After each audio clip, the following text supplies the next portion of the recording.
What if everything you learned about the American Revolution missed the most important part of the story? Most people think it started because colonists were angry about taxation without representation, but that's like saying the Titanic sank because it hit ice. Sure, that's what happened on the surface, but what if the real cause was something completely different? A British debt crisis so severe that the Crown had no choice but to extract wealth from the colonies or face financial collapse? What if I told you that the Stamp Act and Tea Act weren't about asserting political control, but about servicing debts that Britain owed to the Bank of England? What if the revolution that created America was actually a proxy war between rival banking interests, with French creditors funding Washington's army to bankrupt their British competitors? Let me show you how Britain's debts from the 7 Years' War made colonial taxation mathematically inevitable, how French banks weaponized American independence to destroy British creditworthiness, and how the revolution that promised liberty actually established the debt-based financial system that controls America today. The story begins not in 1776 with the Declaration of Independence, but in 1763 with the Treaty of Paris that ended the 7 Years' War and left Britain on the edge of bankruptcy. Between 1756 and 1763, Britain fought what was essentially the First World War, a conflict spanning Europe, North America, the Caribbean, West Africa, India, and the Philippines. They called it the 7 Years' War in Europe and the French and Indian War in North America. When it ended with British victory in 1763, Britain controlled vast new territories including all of Canada, Florida, and lands west of the Appalachians. But victory came with a price tag that would destroy the empire. Britain's national debt had doubled during the war, exploding from £72 million in 1755 to £133 million by 1763.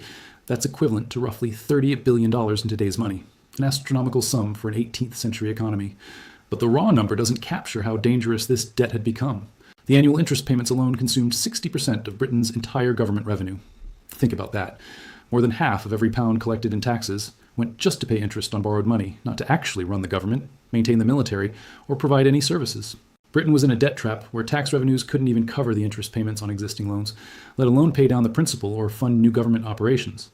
The only way to avoid default was to dramatically increase tax revenue or dramatically decrease expenses. Neither option was politically viable in Britain itself. Here's where the financial structure becomes critical to understanding what happened next. Britain's war debt wasn't owed to foreign nations. It was owed to British financial institutions, primarily the Bank of England and major merchant banks like Baring Brothers. The Bank of England, which had been created in 1694 specifically to finance government wars, held enormous amounts of British government bonds. These bonds paid interest that came from tax revenues. When Britain's debt exploded during the 7 Years' War, the Bank of England's profits exploded along with it. The bank and its major bondholders had a vested interest in Britain continuing to pay interest on this massive debt rather than defaulting or restructuring. But Britain's domestic tax base was already stretched to its limit. The British people were heavily taxed and politically powerful enough to resist further increases. The landed aristocracy who controlled Parliament weren't willing to tax themselves more heavily. The merchant class that held government bonds wanted their interest payments, but didn't want to pay higher taxes to fund those payments. This created an impossible political situation in London. The debt had to be serviced to avoid financial collapse and social unrest from bondholders, but the domestic tax base couldn't provide enough revenue without triggering its own social unrest. The solution, from the perspective of British financial interests, was obvious. The American colonies had been the primary beneficiaries of British military spending during the 7 Years' War. British troops had fought to drive French forces out of North America, making the colonies safer and more valuable. British naval power protected colonial shipping. The British government had spent millions defending colonists from French and Indian attacks. From London's perspective, it was perfectly reasonable for colonists to pay for the protection they'd received. From the Bank of England's perspective, colonial taxation was the only politically viable way to generate the revenue needed to service war debts without pushing Britain into revolution or default. This is the context that explains everything that happened between 1763 and 1776. The Stamp Act, the Sugar Act, the Townshend Acts, the Tea Act, all of these weren't primarily about asserting political authority over colonists. They were debt collection mechanisms designed to extract wealth from the colonies to pay interest to British bondholders. The famous slogan, "Taxation without representation," was accurate, but incomplete. It was taxation without representation, specifically designed to service debts that colonists had no voice in creating and no legal obligation to repay. In 1764, just 1 year after the 7 Years' War ended, Parliament passed the Sugar Act, which imposed duties on sugar, wine, coffee, and other goods imported into the colonies. The official justification was raising revenue for colonial defense. The actual purpose was generating income to service war debt. The act established vice admiralty courts that could try smugglers without juries, ensuring conviction rates high enough to actually collect the taxes. Colonial merchants had been avoiding British import duties through smuggling for decades. The new enforcement mechanisms were specifically designed to stop this revenue leakage. The Stamp Act of 1765 went much further. It required that many printed materials in the colonies be produced on stamped paper produced in London, carrying an embossed revenue stamp. These materials included legal documents, magazines, newspapers, and many other types of paper used throughout the colonies. The tax wasn't just on luxury goods or imports, it was on the fundamental documents of daily colonial life. Every legal transaction, every newspaper, every license, every pack of playing cards would generate revenue that flowed to London to pay interest to British bondholders. The Stamp Act was particularly brilliant from a tax collection perspective. The tax was embedded in the paper itself, making it impossible to avoid without entirely giving up the use of legal documents and printed materials. The revenue would be collected before colonists even used the documents, preventing the collection problems that plagued other taxes. And the administrative costs would be minimal since the stamps were produced in London and the tax was collected at the point of paper sale rather than requiring extensive enforcement mechanisms. But the colonists understood exactly what was happening. The Virginia House of Burgesses passed resolutions in May 1765 arguing that only the colonial assemblies had the right to tax colonists. In October, the Stamp Act Congress brought together representatives from 9 colonies who issued a declaration of rights and grievances asserting that taxes couldn't be imposed on colonists without their consent through their own representatives. The famous phrase, "no taxation without representation," emerged from this period, perfectly capturing the colonial argument. The resistance wasn't just rhetorical. Colonial merchants organized boycotts of British goods. Secret organizations like the Sons of Liberty intimidated stamp distributors into resigning their positions. When the Stamp Act officially took effect on November 1st, 1765, there were no distributors willing to sell the stamped paper, making the tax uncollectible. The British government faced a choice. It could use military force to crush colonial resistance, which would be expensive and might trigger full rebellion, or it could repeal the Stamp Act and find other ways to extract colonial wealth. Parliament repealed the Stamp Act in March 1766, but simultaneously passed the Declaratory Act asserting that Parliament had the absolute right to make laws binding the colonies in all cases whatsoever. The message was clear. Britain was backing down on this particular tax, but not abandoning the principle that it could tax colonists however it wanted. The debt still needed to be serviced. The money still needed to come from somewhere. Different taxes would be tried until something worked. The Townshend Acts of 1767 represented the next attempt. These imposed duties on glass, lead, paint, paper, and tea imported into the colonies. The revenue would be used to pay the salaries of colonial governors and judges, taking their pay out of colonial control and making them answerable only to London. This was debt collection combined with political control. The taxes would generate revenue, while the revenue would be used to establish administrative independence from colonial assemblies. Again, colonists organized boycotts and smuggling operations. Again, Britain faced resistance that made tax collection difficult and expensive. By the early 1770s, the pattern was clear. Britain desperately needed colonial revenue to service war debts. Colonists desperately resisted taxation they saw as illegitimate. Neither side could back down without facing financial or political crisis. The debt trap created at the end of the 7 Years' War had made conflict mathematically inevitable. Either Britain would find a way to extract wealth from the colonies, or British bondholders would face defaults that could trigger financial crisis in London. Either colonists would accept taxation, or they would have to fight for independence. The Tea Act of 1773 brought this conflict to its breaking point, though not in the way most people understand. The standard story is that colonists were angry about a tea tax. The actual story is more complex and reveals the financial mechanisms that transformed tax resistance into revolution. The British East India Company was on the verge of bankruptcy in 1773, holding enormous inventories of unsold tea and facing possible collapse. But the East India Company wasn't just a tea merchant. It was deeply integrated into Britain's financial system, with major shareholders including members of Parliament and the royal family. The Tea Act wasn't really about raising revenue from colonists. It was a bailout of a politically connected corporation dressed up as tax policy. The act gave the East India Company a monopoly on tea sales in the colonies and actually reduced the tax on British tea to make it cheaper than smuggled Dutch tea. If colonists had accepted this arrangement, they would have gotten cheaper tea, while the East India Company would have solved its bankruptcy crisis by selling its inventory. But accepting this arrangement meant accepting the principle that Parliament could grant monopolies and impose taxes on colonists without their consent. The Boston Tea Party in December 1773 was a direct response to this. Colonists boarded 3 ships and threw 342 chests of tea into Boston Harbor, destroying about 9,000 pounds worth of cargo, equivalent to roughly $1.5 million today. This wasn't just protest. This was property destruction on a massive scale designed to make colonial administration financially unsustainable.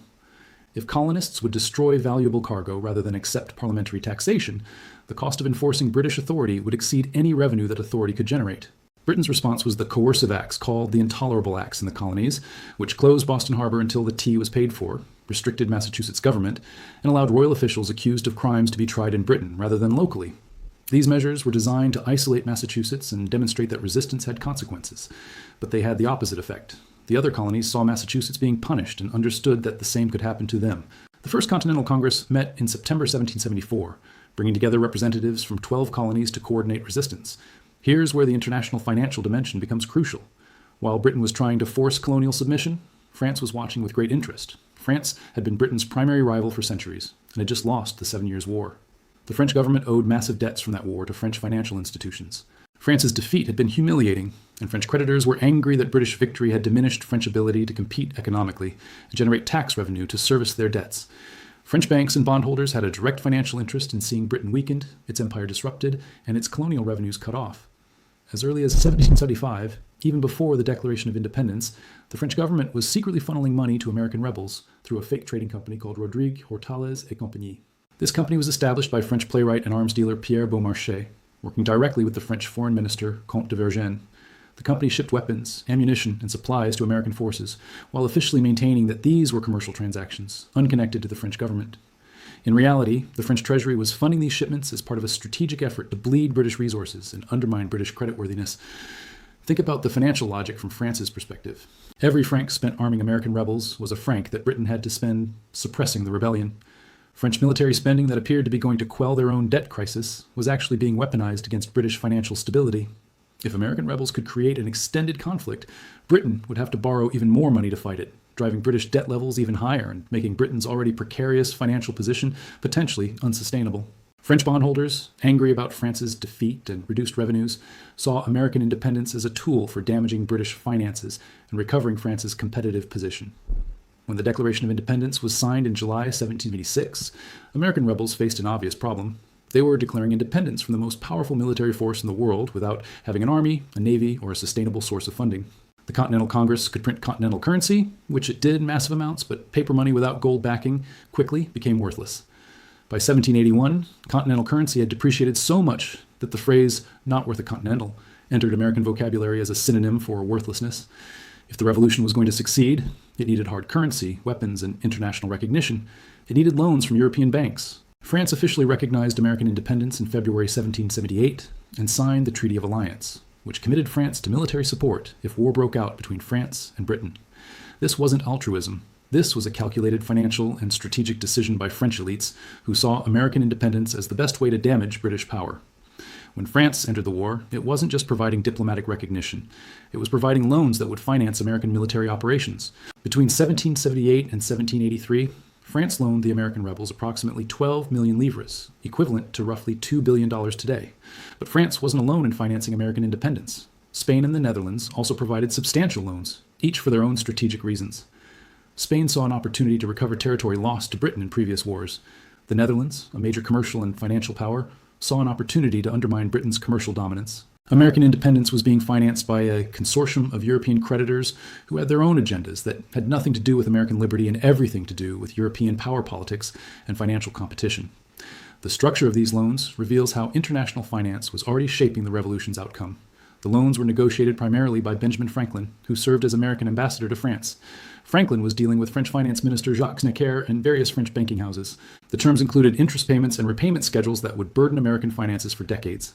French creditors were betting that an independent America would be more profitable to lend to than the cost of the loans used to create that independence. They were making an investment in a future debtor nation. The loans came with political strings attached. France required American agreement not to make a separate peace with Britain. Spain and France coordinated their military operations with American needs, but also with their own territorial ambitions in North America and the Caribbean. The Dutch loans came through banking houses in Amsterdam that had their own commercial interests in North American trade. Every European loan to American rebels was a financial transaction where creditors expected future returns, not a charitable donation to the cause of liberty. The scale of French military support went far beyond loans. France sent thousands of troops to North America, with the French army and navy playing decisive roles in key battles. The siege of Yorktown in October 1781, which effectively ended the war, succeeded only because French naval forces under Admiral de Grasse prevented British ships from evacuating or reinforcing Cornwallis' army. French troops under Rochambeau fought alongside Washington's forces. French military spending in North America between 1778 and 1783 totaled over 1 billion livres, equivalent to roughly $10 billion today. This was in addition to the formal loans. France wasn't just funding American independence. France was waging financial warfare against Britain using American rebels as proxies.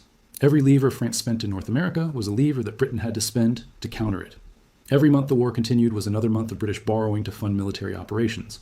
By 1781, Britain's national debt had increased to £232 million, nearly double what it had been at the end of the 7 Years' War. The debt crisis that had triggered colonial taxation in 1763 had now, through the American Revolution, become a debt crisis that threatened Britain's entire fiscal system. When the Treaty of Paris ended the American Revolutionary War in September 1783, American independence was secured. But the financial consequences of how that independence was achieved had only begun to unfold. The United States had won its freedom but owed massive debts to France, Spain, the Netherlands, and various private creditors. The Continental Congress had no reliable way to raise revenue to service these debts. Individual states were responsible for their own finances and often refused to contribute to national obligations. The Articles of Confederation provided no mechanism for enforcing tax collection or debt repayment. But America's debt problems, while serious, were manageable compared to what France faced. Remember that France had just spent over 1 billion livres directly supporting American military operations, in addition to the 12 million in formal loans. That 1 billion livres had been borrowed from French financial institutions, adding to France's already substantial national debt from the 7 Years' War. France's national debt in 1783 stood at approximately 3.3 billion livres, an amount so large that interest payments consumed more than half of French government revenue. Sound familiar? France had successfully damaged British finances by supporting American independence, but in doing so had replicated Britain's debt trap in its own finances. The French government tried various measures to address the debt crisis. Finance Minister Charles-Alexandre de Calonne proposed tax reforms in 1786 that would have required the nobility and clergy to pay taxes they'd been exempt from for centuries. When he presented these reforms to an assembly of notables in 1787, they refused. The privileged classes that held most of France's government bonds wanted their interest payments, but refused to pay higher taxes to fund those payments. The French government was caught in exactly the same trap that had driven Britain to tax American colonists. Debt obligations exceeded the politically feasible tax base, making some form of crisis inevitable. King Louis XVI called the Estates General in May 1789, the first meeting of France's traditional legislative body since 1614, hoping to find a political solution to the financial crisis. Instead, the Estates General transformed into the National Assembly, which declared itself the sovereign political authority in France. Within months, the Bastille had been stormed, the Declaration of the Rights of Man had been issued, and France had begun the revolutionary process that would execute the king, establish a republic, trigger wars across Europe, and eventually lead to Napoleon's empire. The French Revolution is typically explained through social factors, Enlightenment philosophy, and political grievances. All of those played roles, but the financial trigger was the debt crisis created by France's support for American independence. France had successfully used American rebels as a weapon against British finances, but the weapon had bankrupted France itself. The loans and military spending that defeated Britain in North America had created debts that French elites couldn't politically agree to service through taxation.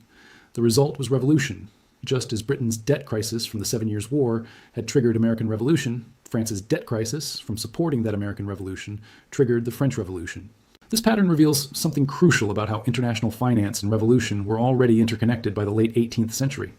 Debt crises created by war financing led to taxation disputes that triggered revolution.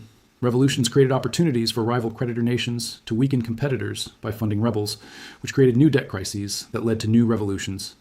The cycle fed on itself, with banks and bondholders profiting at each stage through interest payments on the loans that financed the conflicts. Back in America, the young nation faced its own version of the debt trap. By 1783, the United States owed approximately $12 million to foreign creditors and $40 million to domestic creditors. These debts had been incurred by the Continental Congress and by individual states to finance the war. The Continental Congress had no power to tax, and therefore no reliable way to raise money to pay these debts. The states often refused to contribute to national obligations, prioritizing their own debts and interests. The immediate post-war period saw serious proposals to simply default on the debts. Many Americans argued that wartime debts, especially those incurred by individual states, should be forgiven or drastically reduced. Ordinary citizens who had fought the war resented being taxed to pay wealthy bondholders who had profited by lending money to the war effort. But here's where the financial interests that had been established during the war started to shape the peace. The major holders of American debt included French banks, Dutch banking houses, and wealthy American merchants who had purchased bonds during the war. These creditors had significant political influence and adamantly opposed any default or reduction.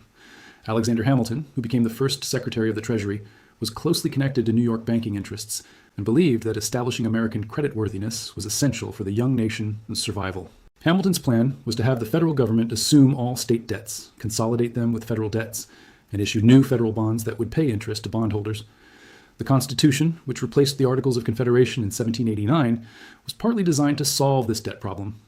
The Constitution gave the federal government power to tax, to regulate commerce, and to borrow money. These powers would enable systematic debt repayment that had been impossible under the Articles. When you read the Constitution as a financial document, which to a large degree it was, it's a framework for creating a government strong enough to extract tax revenue to service debts incurred during the Revolution. Hamilton's financial plan, implemented between 1790 and 1791, completed this transformation. The federal government assumed $25 million in state debts and issued new federal bonds to cover both state and federal obligations. Hamilton also proposed creating a national bank, the first bank of the United States, which would be modeled on the Bank of England, and would serve many of the same functions, holding government deposits, facilitating tax collection, and managing government debt. The bank would be partly owned by private shareholders who would profit from the interest on government bonds and the fees from banking operations. Thomas Jefferson and James Madison opposed Hamilton's plan, arguing that it benefited northern financial interests at the expense of southern agricultural interests, that it created dangerous concentrations of financial power, and that a national bank wasn't authorized by the Constitution. But Hamilton's coalition of commercial interests, bondholders, and northern merchants was politically powerful enough to push the plan through. The First Bank of the United States received its charter in 1791 and began operating with 80% private ownership and 20% government ownership. The largest shareholders were the same Dutch and British banking houses that had helped finance the Revolution. Think about what this means. The American Revolution, which began as a resistance to British financial control and taxation to service British debts, had resulted in an American financial system that replicated many features of the British system it had supposedly escaped. The United States now had a national debt that required taxation to service. It had a quasi-central bank partly owned by foreign financial interests. It had a powerful federal government whose primary functions included tax collection and debt management. The revolutionaries who had objected to taxation without representation now had representation, but they still had taxation. And the tax revenue still flowed to bondholders, many of whom were the same European banking houses that had funded both sides of the conflict. So let's connect all the pieces. Britain's debt from the 7 Years' War made colonial taxation mathematically necessary to service interest owed to the Bank of England and British bondholders. Colonial resistance to this taxation was legitimate, but also unsustainable, because Britain could not afford to forgive the revenue. French banks and bondholders saw an opportunity to damage British finances by funding American rebels, transforming a tax dispute into a proxy war between rival creditor nations. France spent over 1 billion livres supporting American independence, money that was borrowed from French banks, and that created a debt crisis that would trigger the French Revolution. The American Revolution succeeded militarily, but created enormous debts that the new American government had no way to pay under the Articles of Confederation. The Constitution was designed partly to solve this problem by creating a federal government strong enough to tax citizens and service debts. Hamilton's financial plan established a national debt, a national bank, and a permanent system where tax revenues would flow to bondholders. The revolutionaries who had resisted British taxation to service British debts now had American taxation to service American debts, and many of the creditors were the same European banking houses. The pattern established between 1763 and 1791 has repeated throughout American history. The War of 1812, the Civil War, World War I, World War II, every major conflict has involved massive government borrowing that creates permanent debt obligations serviced by taxation. The national debt that Hamilton established at about $75 million in 1791 stands at over $36 trillion today. The federal government that the Constitution created has grown into the most powerful government in human history, and its primary functions still include tax collection and debt service. The Bank of England model that the First Bank of the United States copied in 1791 led to the Second Bank of the United States in 1816, which led to the Federal Reserve System in 1913, which still operates today with the same basic structure of private ownership and government partnership that Hamilton established. Every major economic crisis in American history has involved disputes over who controls the banking system, who profits from government debt, and who pays the costs of servicing that debt.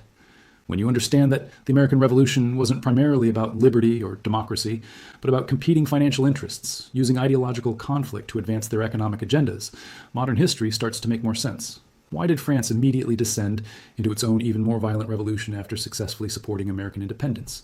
Because the debts incurred supporting America bankrupted France. Why did the American founders immediately establish a financial system that looked similar to the British system they'd just escaped? Because the same European creditors who had funded the revolution now held American debt and demanded a government strong enough to service it. The genius of the system is that it works regardless of which side wins militarily. British bondholders collected interest throughout the 7 Years' War and the American Revolution. French bondholders collected interest while France funded American rebels. After American independence, American bondholders collected interest on debts incurred during the Revolution. The wars destroyed cities, killed hundreds of thousands of people, and overturned political systems. But the debt obligations survived every upheaval and transferred to whatever government emerged from the conflict. Those paintings of the signing of the Declaration of Independence show founders risking their lives for liberty. That's true, but incomplete. The Revolution was also about whether American colonists would be taxed to service British debts, or whether they would establish their own debts serviced by their own taxation. The Constitution that emerged from the Revolution created the framework for permanent government indebtedness that continues today. The banking system that Hamilton established created the template for the Federal Reserve that prints money to fund wars and bailouts while extracting wealth through inflation and debt service. We're not living in a nation shaped by the ideals of the Declaration of Independence. We're living in a nation shaped by the financial arrangements that funded the Revolution and the Constitution that was written to service those debts. And more than any battle won or principle established, those financial arrangements explain why America, which began as a revolution against taxation and centralized power, has become a debt-based empire that extracts wealth from citizens to service obligations held by global financial institutions. The bankers triggered the American Revolution by forcing Britain to tax colonists. They funded both sides of the conflict. They emerged controlling the finances of both nations, and we're still paying interest on their victory.